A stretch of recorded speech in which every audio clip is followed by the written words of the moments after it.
samt.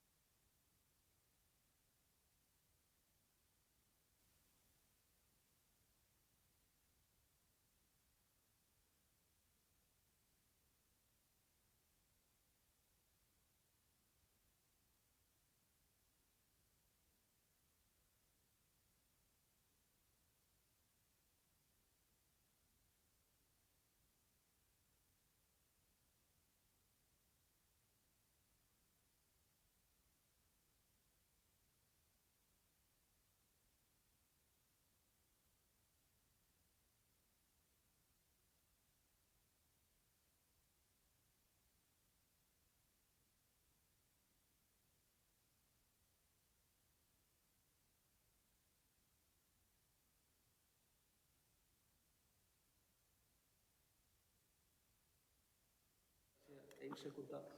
Já.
Nei, 5, 4, 3.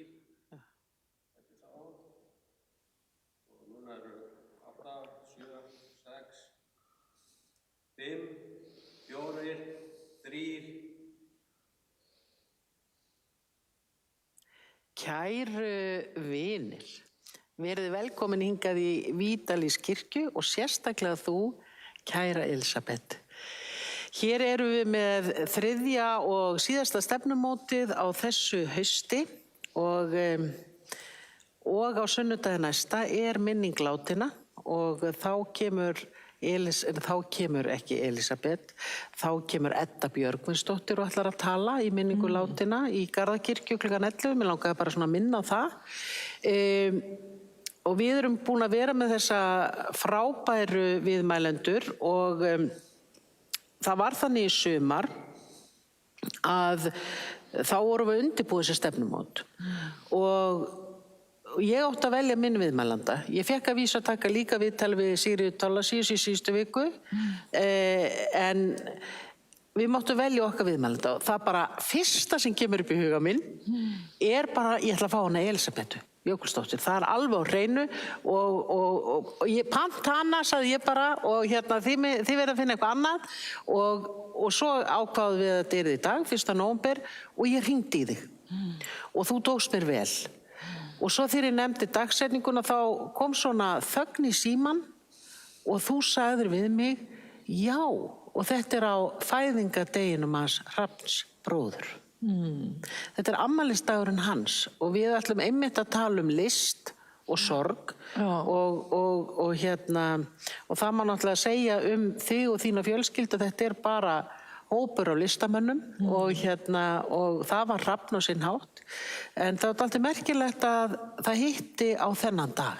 Já, mér finnst það einhvern veginn, mér finnst það passa voða vel og ég var snortin og ég vaknaði í morgun og hugsaði já, þetta afmælisdagurinn hans og þannig að ég saknaðist mjög mikið en það var svo skrítið þegar hann dó að þá upplifði ég ekkert mjög mikla sorg og þá var ekki nema að ég væri að horfa á myndir af honum svolítið lengi að þá kemur þessi grát einhvern veginn verð ég svona klökk en ég þor aldrei að fara inn í það af því að svo hræddum að verða bara geðveik af gráti og sorg og ég myndi bara ekki geta grátið, líkaminn myndi ekki ráða við það, ég fæ oft svona tilfinningu eins og líkaminn myndi ekki ráða við tárin, ráða við sorgina, ráða við alla grettuna sem koma og en nú ég að skrifa bókumann og ég held kannski að þar verði sorgaferli líka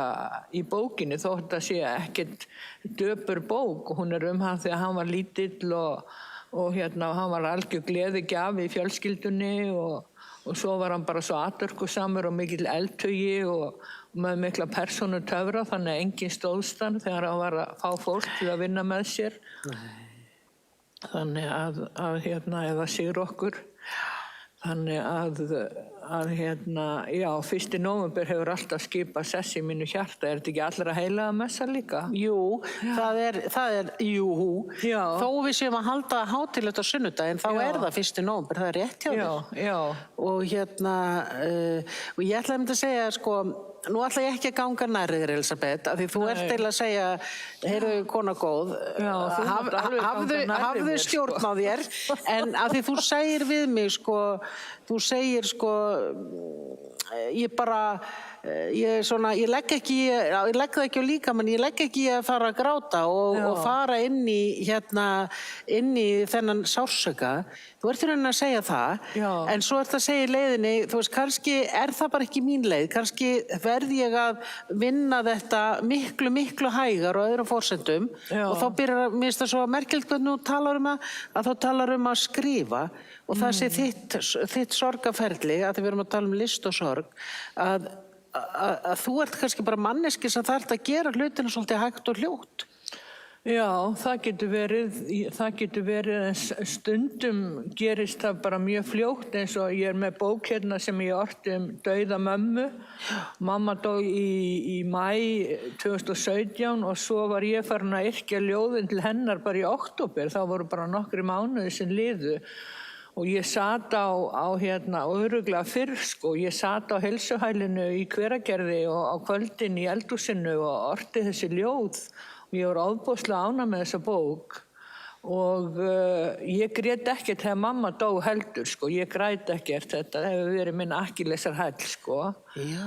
Og ég held stundum, ég hélt ég myndi gráta þegar Hrafn dó, ég hélt ég myndi gráta þegar ég flutti búferlum og flutti úr gamla húsinu mínu og þannig að kannski er ég að gráta þegar ég skrifa eins og Egill Skallagrímsson sem orti ljóð sem var hans sorgarljóð, og ég held að ég er með eina bók sem heitir bara sorgarljóð Það mér langar bara strax að þú fórst að tala um þetta líka, mér var svo gott að heyra listamanni sagði að ég var ánægð með þessi ljóð. Já. Mér er svo oft erfitt þegar listamenn er alltaf að tala sjálfa sig niður. Já, ég Finnst veit þetta hitt og þetta ekki nógu gott. Mér er svo dásamt eitthvað sem ég var ánægð með þessi ljóð. Já. En sko, mamma þín var náttúrulega veikt allt í tíma, sem auðvitað Hrafn var líka. Já. Þannig að þegar þú segir sko, kannski var það bara, varstu byrjuð að syrgjana og svo hélt þetta bara áfram í ljóðinu. Já. En viltu kannski bara, af því að við vorum að tala um þessi ljóð, værið til í að flytja eitthvað á bókinni sem var, hvað á maður að segja, móður, hvað á maður að, hvað kallaði Egill Skallagrímsson sitt? Sonar Torrek. Já, það móður Torrek? Nei, það ekki að segja það. Það ekki? Nei, ég segi svona. Við þurfum að hafa þetta allt í einhverjum orðum. Já. Einn daginn dó mamma, dó og setti fugla í hjörtu okkar. Svo flaug burt alla leið til heitulandana. Flaug mamma mín en setti fugla í hjörtun okkar, skildi eftir tómarúm í hjörtum okkar en nógu stórt fyrir fugl. Já, viltu fá meiri ljóð? Kannski, má ég spyrja áður og les næsta? Já. Af hverju er fuglinn svona sterkur?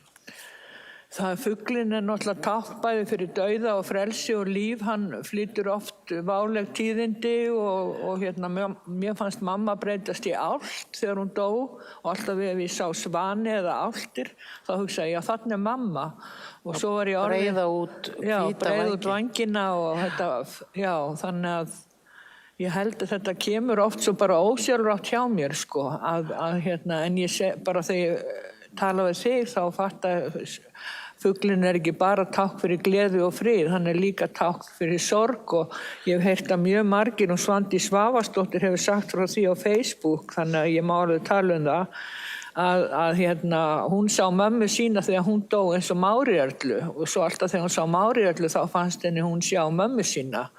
Þannig að þetta einhvern veginn við tengjum við fuglinn og við tengjum örugglega eitthvað ljóð til að fuglinn geymi sálir þeirra sem eru farnar. Mér finnst ég einhvern veginn hafa heyrt það. Þetta er alltaf merkilegt, ég man það þegar pabbi dó og var settur legsteinn, þá var það alveg óskaplegt atriði hjá mömmu að það veru setti fuglar á steini. Já. Þetta er en svo getur það líka verið ákveðin svona þetta getur frelsistákn og kannski fyrir þá sem hafa verið lengi veikir og þjáðir, að þá er einhvern veginn líka getur þetta verið svona eins og tákn. En ég man eftir Svandísi segja þetta bara í útvarpsþætti með Márírarlu og svona mjög tákgræn saga sem hún sagði frá einhvern tímann sem var mjög merkileg. Þannig að einhvern veginn hefur fuglinn þessi sterku tengsli þinni sorgarúrvinnslu. En fáum annað mömmu í tilefni af... Ég fletti þá bara upp á einhverju sem þið verið bara... Já, það bara kveikir. Það er eitt ljóð dauðan sem er alveg frábær. Já, Elisabeth, ég elska þetta. Þetta kann ég að meta. Þetta er merkilegt með 10. maí, miðvikudagur. Þegar ég kveð mömmu í síðasta sinn stöndum við í eldhúsinu hvor á móti annarri og ég segi, það hrekkur upp úr mér, mamma, takk fyrir að hafa fengið að taka þátt í þínu lífi. Mömmu bregður einhvern veginn, það er eins og hrökkvi biti upp úr hálsinum á henni. Ég sá hann ekki aftur á lífi, ég heyrði í henni í símanum kvöldið, sá hana sofandi í rúminu miðnætti, en þetta var síðasta kveðjan.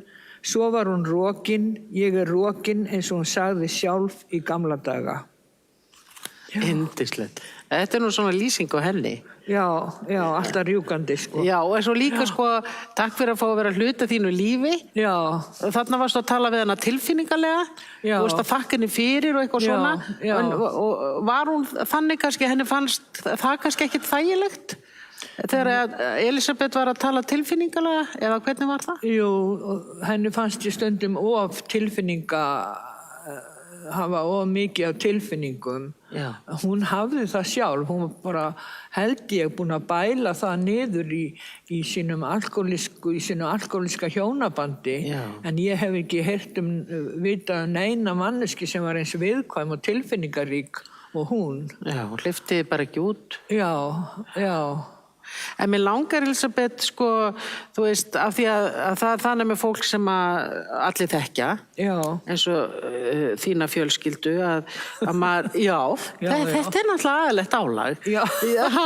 En sko, þú veist, að því ég ætla að spyrja, þú veist, þess að ég spyr svo oft, hver er þín saga missi, að maður náttúrulega, sko, ég sem úrlingur, að barn og úrlingur fylgdist með pappa þínum og það var mikið á skáldum sem komu heim til mín í Laufás og það var oft talað hann og hans miklu hæfileika og svo líka hans miklu veikindi og svo missir þjóðin. Það er nú þannig með afburðafólk oft að það er ekki bara ættingjarnir sem missa heldur þjóðin, maður orðar það þannig, en svo deyr hann rauninni í blóma lífsins og svo kveður mömmu þína og svo fer hrafn í blóma lífsins í rauninni, hvað var það aldur og svo margs konar hátt og svona verkefni sem hann átti eftir að klára, sem að hann fór frá.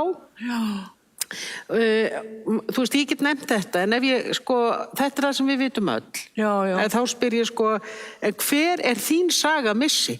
Því að þó ég segi þetta, þá getur þú hort á einhver aðra sögu. Já, ég náttúrulega misti húmorinn í mörg ár, þannig að það tók mig svolítið svo ég slá á létta strengi. En mér dettur í hugan Þorgeir Rúnar Kjartansson, saxofónleikari sem var svona minn sálufélagi. Ég er alltaf að leita sálufélaga, einhverjum svona vin sem að einhvern veginn maður tengist og er einhvern veginn, ég var ekkert að skilgreina það nánar, en hann var sálufélagi minn. Ég þekkti hann ekkert mjög lengi, hann var saxofónleikari í hljómsveitinni Júpiters og ég byrjaði að verða voðalega skotin í honum og svo urðum við vinir og hann var eins og ég með maníu depressjón, bipolar og við bundumst líka böndum út af því og skildum hvort annað á hans að segja neitt í því dæmi og síðan fær hann krabbamein og hann deyr. Og maður hefði kannski haldið að myndi deyja úr bipolar af því að hann var svo ofboðslega veikur þegar hann veiktist af því og ég hef sjaldan vitað eins veikan eins og hann og þannig að svo deyr hann og ég sé hann í síðasta sinn þegar ég fyrir á heimsæki hann og svo dreymir mig það að nóttina eða morgunni sem hann deyr að ég fari gegnum fullt af hurðum og í svona gegnum gang og það var fljót í ganginum og ég fór eftir fljótinu, rann niður fljótið og alltaf opnuðist fleiri og fleiri dyr og ég vissi það morgunin hann hlaut að vera dáinn og svo að því talandi grát að þá var svo merkilegt að þegar hann deyr að þá fer ég að gráta og ég græt svona neðan á maga og það var svo yndislegt og tárin hrukku svona á hvörmunum og þetta var svo mikil ekta grátur og þá segir Garpur sonur minn, hann var 14 ára og hann segir mamma, þetta er í fyrsta sinn sem ég heyri þig gráta almennilega. Þannig að úrlingarnir svo stórkostlegir. Já, þeir heyra þetta Þannig að það var mjög sárt að missa hann og ég hef mist vini mína úr sjálfsvígum og úr sjúkdómum og eins og ég segi, mér dettur aðalega í hug Þorgeir og svo Nína Björk, hún var góð vinkona mín, hún dó bara 59 ára gömul og einmitt úr sjálfsvígi, ég held ég megi segja þetta er ekkert leyndamál og það einhverju fleiri sem að hérna Benedikt í Ávík dettur mér í hug, sem var held ég eina fyrstu ástunum mínum, sko. Hann dó voveiflega á djamminu í Reykjavík, strandamaður, var svona aðalprinsinn á ströndum í Trékyllisvík, og það til svo kenning að sveitin hafa aldrei jafnað sig eftir dauða hans. Hann var einn af þessum ofboðslega léttlindu, alltaf í einhvern veginn, sumt fólk svo léttlind og hefur í sig svo mikið léttleika. Mér er oft langað til að vera svo. En sko, ég ætla að segja við þig, sko, það líka það sem maður hefur á tilfinningu þig, að þú eigir margar sorgir og margar sögur og litríkt líf og líka sárt. Þannig líður mér alltaf svolítið því ég hugsa til þín. Já, þakka fyrir. Og þegar að þú segir, sko, ég var að hugsa þegar þú sagðir, og mér var ekki hlátur í huga þá, þegar þú sagðir, hérna, ég misti húmórinu nokkur ár og svo sagðir, maður verður að slá að létta strengi. Ég held nefnilega, það alvöru sorg að missa húmórin, vegna þess að ég hef oft talað sorg og húmór í sömu andrá, því ég held ef þú hefur húmór, þá hefur möguleika á því að skoða sorgina frá svona mismunandi hliðum og festist ekki. Ég held að húmórin hjálpi mann að festast ekki þráhyggju eða festast ekki einhverjum ákveðnum hugsunum. Þannig ég mjög fegin að húmóriðin komið tilbaka, vegna þess að hann gefur þessa möguleika, held ég, alveg örugglega. Já, ég var nú svo kaldhæðin áðan að hugsa að við tölum þessi afmælisdagurinn hans Hrafns, og það heldur ekkert leyndamál að víkingasveitin sneri hann niður og flutt hann í bæinn, af því að þeir héldu að hann væri með hníf, og kannski hann var alltaf með hníf til að skera netatrossur, sko. Já, safna ruslinu. Já. Og svo var ég að hugsa, ég kannski of kaldan, ég var að hugsa því ég sá hrekkjavökuna hérna. Auðvitað hefur víkingasveitin verið bara hrekkjavaka, skilurðu? Sko, það er hægt að segja það þannig, en auðvitað Hrafn sá það ekki þannig. Nei, og við sáum það ekki þannig. Og ég hugsaði, ég myndi aldrei jafna mig á svona handtöku. Og ég hugsa Hrafn, hann myndi aldrei jafna sig, þannig að einhverstaðar, hvort sem hann í himnum eða á jörðinni, einhverstaðar í hvaða vít hann myndi hafa gaman af svona, þú veist, líka þegar 1,5 ár liðið, sko. En af því vorum að tala fuglana áðan. Og hérna, þá upplifði mann alltaf, sko, Hrafn þó hann var í fjötraður í einhvers konar erfileikum eða veikindum, þá sá maður hann alltaf fyrir sig sem hrafnin, sem fuglin. Af því mann fannst hann líka einhvern veginn hafa svo frjálshuga, þó hann þurfti að glíma við svona alls konar risa lífsverkefni. En mér langar að spyrja þig, af því að... Var það nokkuð kvikindislegt að segja þetta? Nei, og það er nefnilega, sko, þú getur gert það vegna þess að Elisabeth, að þeir sem eru að horfa, það þekki þið allir, og það hafa allir sem halda þið, allavega þið þekki þið, og hafa allir á þið skoðun. Það er mjög merkilegt að vera þannig manneskja. En sko, ég ætla að segja við það, af því þú varst að tala hann Hrafn, ef hann hér, ef hann á himnum, hann eða á jörðu, hvar sem hann þá ætla ég að spyrja þig, af því það náttúrulega, finnst guðfræðingnum mjög áhugaverð spurning. Sko, áttu æðri mátt, áttu trú á Guði? Áttu trú á Guð? Já, ég á trú á Guð sem hefur alveg bjargað mér. Ég held að maður fæðist með trú á Guð, eins og maður fæðist með þörf fyrir að elska, þá fæðist maður með þörf fyrir að trúa. Þetta er svo bara í genunum og svo sterkt í manneskjunni að trúa eitthvað æðra, og það er eins og með húmórinn að ég misti trúna líka. Og það var líka endurheimta hana þegar ég fór í áfengismeðferð.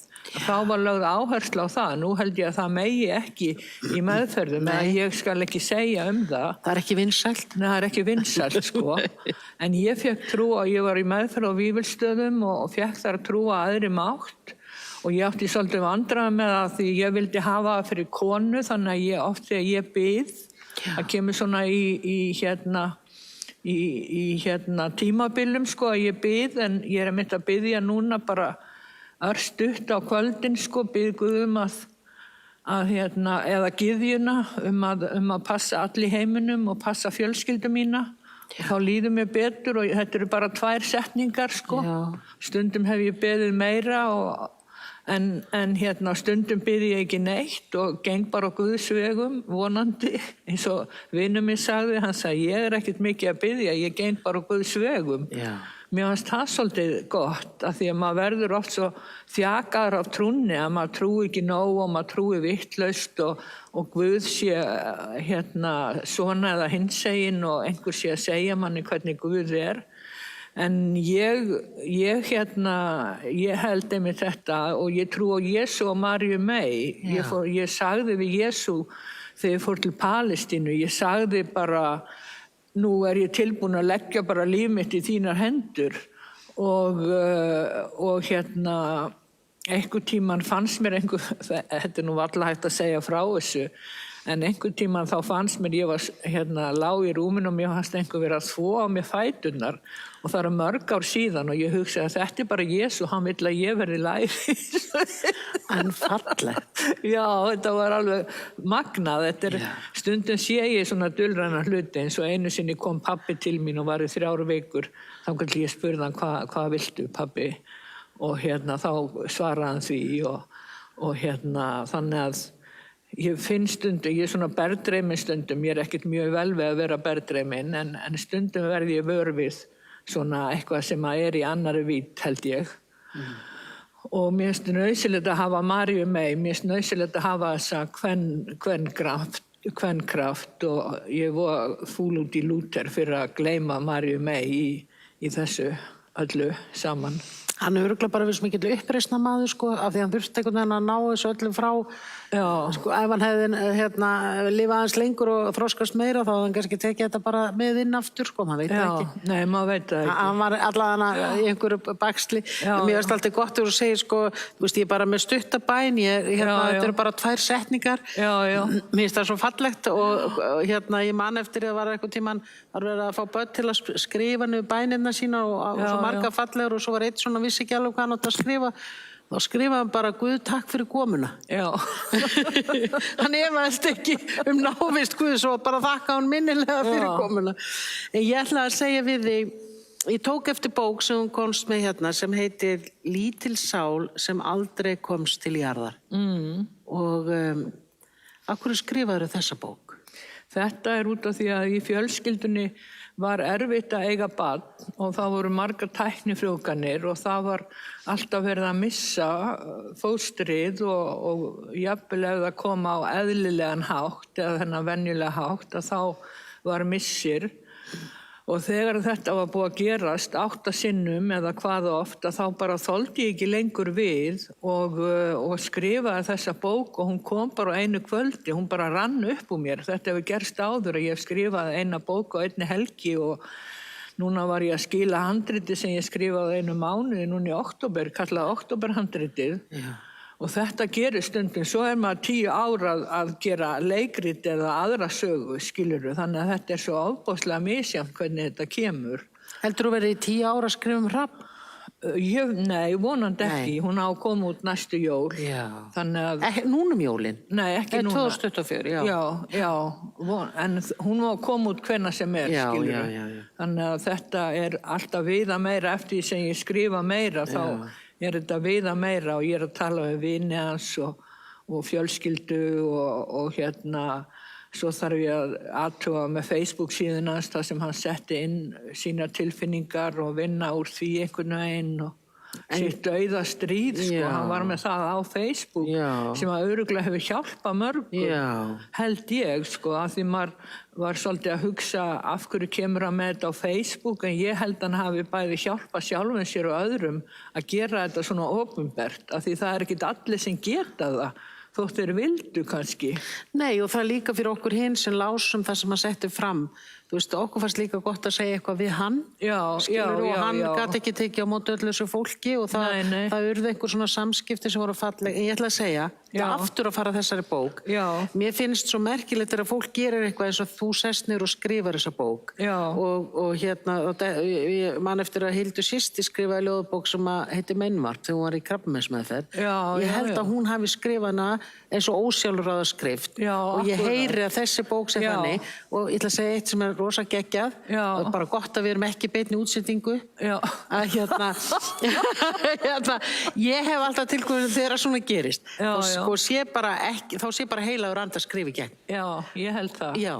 Og ég bara og þá þetta einhver orð, einhvert efni sem að skiptir sko raunverulega svo miklu máli. Já. Og þú fær bara að vera verkfæri. Já. Ég man eftir því hún sagði þetta við mig, hún sagði ég hef nú ekki endurskrifað neitt. Ég bara, nei, ég man ekki hvað það var langur tími. Já. En þá ég svolítið spennt að fá þig til að lesa. Já.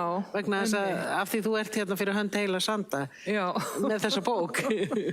Þetta eru hérna 18 ljóð og vinur minn eitt sem að misti barnið sitt að fæddist andvana, að hann, það var náttúrulega jarðað, blessa barnið, og hann bað börnin sín eða lét börnin sín lesa upp úr þessari bók við jarðaföruna eða minningarathöfnina eða hvað, já. Þá sérðu það. Já, ég ætla að lesa hérna 2 ljóð. Sorg.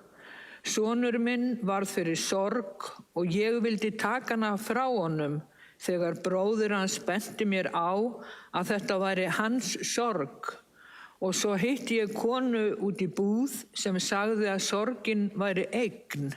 Svona mótsagnakennt lífið, þessi grimma sorg sem tætir mann í sig, sem brunar æðarnar og kremur sálina, kreistir fram tárin, hún verður eign. Og svo hérna annað. Hún verður eign. Já, mér finnst það, ég tengd alveg við það, sko. Já. Að þetta maður kannski ekki alltaf að bæja sorginni burtu, heldur svona aðeins þegar hún kemur að lofa henni að staldra við og... Af því hún minnir á ástina? Já, minnir á ástina, akkúrat. Já, og þetta er eins og stórt hús af tilfinningum eða stór bygging af tilfinningum og hérna hugsunum og reynslu en hún verður kannski ekki eign fyrir á ákveðnum tíma því ég held að þetta hafi allt sinn tíma og það var eins og hann Gunnar Bjarni Ragnarsson, krabbameinslæknir, hann kom til mín og hérna að Hrafn dó bara til þess að faðma mig, hann býr í Reykjavík og ég Hveragerði. Þetta var náttúrulega óskaplega fallegt, hann skildi gera það og hann sagði við mig, sorgin er líffræðilegt ferli og þú grætur bara þegar þú grætur, hafðu ekki áhyggjur. Mér fannst þetta svolítið gott, að líkaminn myndi bara sjá þetta og já, hérna er stjarna á himni. Já. Þessi hryllilega sorg yfir litlu nýsbrotnu lífi sem komst ekki til jarðar, það er svo skrítið, hún er heilandi á einhvern hátt. Hún hreinsar upp gamlar sorgir, gamalt vantraust og ótta, svo allt verður tært á ný og við bætist skínandi stjarna á himni að eilífu sem kallar fram tárin. Já, mér fannst þetta er eitt af því sem kom mér á óvart, hvernig sorgin, ný sorg, við tökum svo til að hún getur heilað gamlar sorgir. Já. Og hérna eins og það er sagt einmitt, ef maður hefur fengið áfall, að þá getur áfallið framkallast við annað áfall og þá er tækifæri til að hreinsa upp og hérna, eða svona þetta er voða mikið sagt núna svona á sálfræðilegu nótum sko að hérna ég held að ég skilji það rétt sko. Já og svo það oft þannig að þegar kemur að áfall á geta gömlu sorgirna bankað aftur upp á eðlilega þar minna á sig en það er ekkit óeðlilegt og ekkit sko það þýðir þá ekki að þú sett komin á einhvern byrjunarreit með gömlu sorgina en það er bara minna á sig af því að þú ert að fara inn í sársauka og þannig að það er bara það er líka eitthvað fallegt sko leið og maður hugsa bara var nú ekki hægt að afgreiða þetta, það má líka hugsa þetta eru gamlar ástir sem aldrei fara og bara minna þær á sig. Ég man eftir því einhver tíma, þá grét ég líka almennilega að það var, hann sagði frá því á Facebook, hann Hallgrímur Helgason rithöfundur, hann hafði mist afabarn dóttir hans hafði átt og það deyr og þá allt í einu bara fór ég að gráta, ég gat bara varla andað nema ég bara, tárin trilluðu bara risastór niður kinnarnar og ég hugsaði af hverju er ég að gráta yfir þessu og ég veit það ekki ennþá og það skiptir ekki máli nema mér fannst ég hugsaði já ég get grátið og ég get grátið svona perlu tárum og já þannig að mér fannst þetta er kannski að gráta af samhygð eða ég veit það ekki, eða bara tengja við þegar maður var lítið barn og Þú ert að gráta samúð og svo kannski það gráta einhverja gamla sorgir sem að þú fékkst ekki að gráta nóg. Já. Og svo það stundum þannig ef eitthvað verður svo sárt að svo líður tíminn og fólk auðvitað dofi. Ég man eftir að kona sem ég átti svo eftir að jarða, ég man þegar hún misti mannin sinni blóma lífsins og í jarðaförinu þú gekk narreist út, pabbi jarðaðan og ég man ég var barn, sko, ég horfði á hana, ganga út narreist og allir voru að segja hún var svo sterk, en hún var náttúrulega bara svo dofin og hún bara var bara eins og í leiðslu og svo misti hún vinkonu sína 6 mánuði seinna og pabbi var að jarða hana og ég var líka í kirkjunni og þá grét hún svo mikið. Og þá hugsaði ég sem barn, saknaði hún ekki mannsins, saknaði hún bara vinkonu sinna, skiljið. Og ég fór að tala pappa og þá sagði hann, sko, nú gat hún grátið. Nú hún var líka að gráta hann. Þetta var svolítið fallegt. En veistu það, mér datt í hug, sko, að því mamma glímdi við fæðingarþunglyndi, að mér datt meira í hug að þetta væri svo gömul tenging, að þetta var svo skrítið. Að gráta þetta litla barn og ég fór að hugsa hvort að þetta ætti sér rætur bara langt aftur í bara vöggu, skilurðu. En ég veit það ekki, mann dettur svo margt í hug og allavega Þér dettur margt í hug, Elisabeth, það nú svo þess vegna ertu nú hér í dag. Ég ætla að segja, ég tók eftir þessari bók, hér bara stendur bara sorgarljóð. Já. Sjáðu mig, það er eina leiðin til að elska mig. Já. Og það eru sorgarljóð. Já. Það er að koma í ljós, sko, í sorginni og eins og þú sagðir að sorginni svo nátengd ástinni og þessi bók hún var til þegar að snjóflóðin féll á Flateyri að þá vaknaði svona áfall í mér að ég hefði þurft að fara frá jörðina því lífið var svo erfitt hér að ég hefði mist jarðsambandið.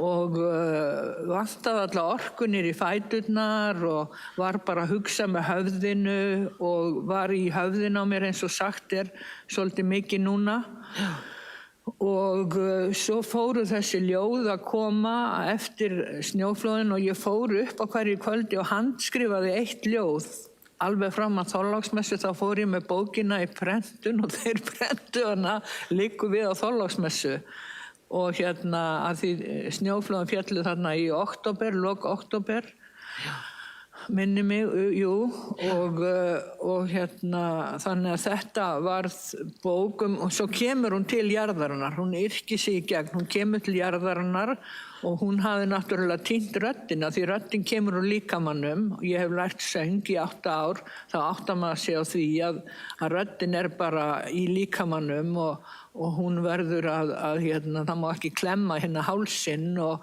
hún kemur bara alla leið úr náranum, sko, kannski bara úr tánum. En söngurinn meina ég og röddin. Og þannig að, já, hún fær röddina sína aftur. Ok, en vilt þú ljá þessum ljóðum rödd, gefa okkur allavega 1-2 ljóð? Já, ætli ég les ekki bara síðasta ljóðið, byrja á því. Elsku jörð, nú veit ég hvað var svona sorglegt að vera svo ég fór en ég er komin til að vera. Og þá heyri ég hljóð og heyri að þetta muni vera rödd mín sem hefur sofið í líkamannum. Hún kemur úr beinum mínum, vöðvum, taugum og innyflum, rödd úr eldgömlu myrkri, rödd úr ókomnu ljósi. Hugsa sér, rödd, hún kemur úr frumunum, úr hverri einustu frumu, hvíslandi, þróttmikil, segjandi, ég er til. viltu hafa hljóð og gefa það frá þér. Já. Þetta merkilegt. Já, þetta er hérna. Ég hef nú meiri segja sko heyrt fólk sem hefur bara svona upplifað sko skyndilegt áfall og rauninni bara mist röddina. Já. Svona smá tíma. Já. Og svo líka það sem svo mikilvægt að sko röddin svo mikilvæg í sorginni vegna þess að þú þarft ekki að tala. Fólk tala svo ofta gegnum sorgina. Já. Hérna ætla ég bara að lesa eitt lítið krúttlegt ljóð, af því það eru líka gleðiljóð í þessu. Leyfðu mér að ganga móana, berfætt í kjól og 17 syngjandi lóur elta mig. Heilar 17. En voru þær að gefa þér röddina, þessar lóur, þetta augnablik? Ætli það ekki. Það er allavega verið partur í að hjálpa mér til þess, sko. Það var ein spurning sem ég var svona með hugan sem ég ætla að hafa fyrst sem loka spurningu. Já, nú erum við hægt að. Já. Rétt að byrja. Við getum kannski verið með svona framhaldsþætti. Já, er það ekki? Jú. Heyrðu, sko, það var þessi spurning sem er svolítið ögrandi. Já. Er það eitthvað sem kom þér á óvart í sorgarferlinu? Það er kannski að þetta eins og þegar ég flutti búferlum að geta ekki grátið. Það er til dæmis að finna alls konar tákn eins og þegar Þorgeir vinur minn dó þá fór ég niður í fjöru og ég fann svona 30 kíló hjartastein. Ég safna hjartasteinum eða gerði það og hann var 30 kíló og ég burðaðist með hann heim sko. Nú get ég alla haldið á flugu, ég er svo en þetta kom mér á óvart að því stundum er eins og maður fá einhver svona tákn sem að maður veit ekki úr hvaða heimi koma. Þannig að settist ég bara og þarna var þessi steinn og hann er heima hjá mér núna á verundinni og það kom mér líka óvart að geta ekki grátið þegar Hrafn að því ég hugsa nú er þetta nóg komið sko. Nú lít ég að geta grátið en það er eins og ef ég horfi á mynd af honum þá kemur sorgin. Og þetta er svo skemmtileg spurning, það lítur að vera eitthvað eins og, já, ég veit það ekki bara, en það er þetta tvennt eða þrennt sem er dettur í hug. Já, og þetta með steinin og þetta með grátin og og svo líka, sko, svo eru þið stóru systkini, þú Illugi, og þið pössuðu upp á hann. Ég sá mynd sem hann hafði sett í morgun Illugi af ykkur þremur, með hann lítinn Adolfku saman á milli ykkar. Þið voru svona kölluð til að passa hann svolítið? Já, við vorum það. Ég var alltaf með hann í fanginu. Og þannig að litla bróður minn, sko, þannig að ég misti ekki bara vin, heldur lítinn bróður sem ég var alltaf að ráskast með, jafnvel fram á fullan í sál. En nei, það var í gaman að hvort maður hafi búið til höggmynd eða eitthvað þess áttar, málað einhverja myndir eða en já, kom mér á óvart í sorginni. Það er, til dæmis það að ég veit ekki alltaf af henni, eins og þegar ég flutti búferlum að þá allt í einu vaknaði ég upp einn daginn eftir 8 mánuði og sagði ég er búin að vera í sorgarferli í 8 mánuði án þess að vita einhvern veginn af því en hafði verið svona þung og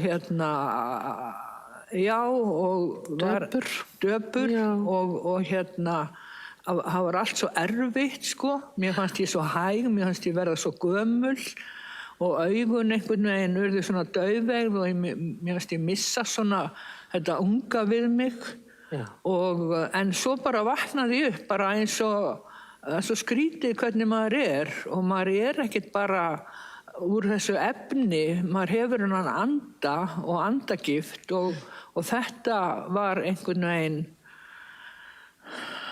já, þetta kom bara til mín og þá gæti ég farið að takast á við það og sætta mig betur við og þetta fallega heimili sem ég er búin að búa til fyrir austan, þú verður að koma og heimsækja mig. Já, og ég ætla að segja, ég segi nú sko bara Hveragerði, það er heilug jörð og það hefur svo mikil áhrif á mann að þegar ég kem í Hveragerði, ég hef nefnilega líka farið á heilsuhælið, Guði sé lof fyrir það, að ég verð alltaf syfjuð, leið og ég kem, mér finnst þess að ég þurfa að leggja einhvers að bílnum leið og ég kom inn í Hveragerði og halla mér eitt augnablik. Já. Því það einhver undarlegu friður yfir þessu stað sem alveg dásamlegt. Já. En ég ætla að segja við þig, ég held að sé þannig með hana Elísabetu, hún þarf langan tíma til að vinna úr sorgum, Já. af því að hún ekki mikil grátkona, Nei. en hún er mikil skrifkona, hún er mikil rithöfundur, þannig að maður sér þetta og núna ertu að syrgja hann Hrafn, af því þú ert að skrifa þessa bók. Já, já. Sko, bókin er sorgarferli og svo deilur henni með okkur